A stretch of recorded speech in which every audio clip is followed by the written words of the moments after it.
तुम्ही ही उत्तरे तुमच्या वहीत लिहून घेऊ शकता. स्वाध्याय 1. रिकाम्या जागी कंसातील योग्य लिहा. शिवाजी महाराज ज्या काळात होऊन गेले तो काळ मध्ययुगाचा होता. शिवाजी महाराजांनी महाराष्ट्रात स्वराज्य निर्माण केले.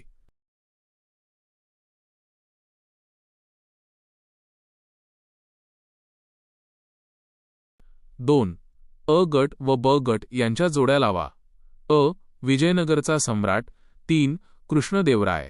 अहमदनगरचा सुलतान. 1. निजामशहा. विजापूरचा सुलतान. 2. आदिलशहा.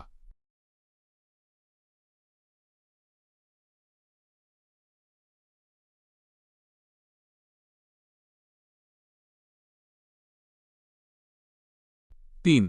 प्रत्येकी एका वाक्यात उत्तरे लिहा. प्रजेच्या कल्याणासाठी राज्य करणाऱ्या राजांची नावे लिहा. उत्तर: मुघल सम्राट अकबर आणि दक्षिणेतील विजयनगरचा सम्राट कृष्णदेवराय या राजांनी प्रजेच्या कल्याणासाठी राज्य केले.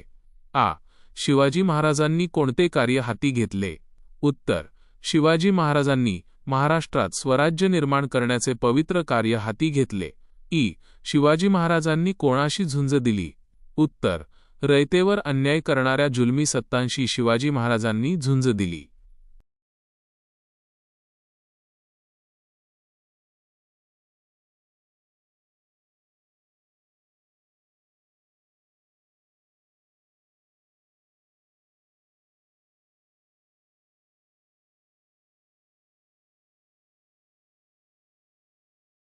चार. वेगळा शब्द ओळखा. स्वराज्य, गुलामगिरी, स्वातंत्र्य. उत्तर: गुलामगिरी, स्वराज्य आणि स्वातंत्र्य हे समानार्थी शब्द आहेत, तर गुलामगिरी हा शब्द वेगळा आहे. रयत, प्रजा, राजा. उत्तर: राजा. रयत आणि प्रजा म्हणजे जनता, लोक, त्यामुळे राजा हा शब्द या गटात वेगळा आहे. तुम्हाला अभ्यासासाठी आणखी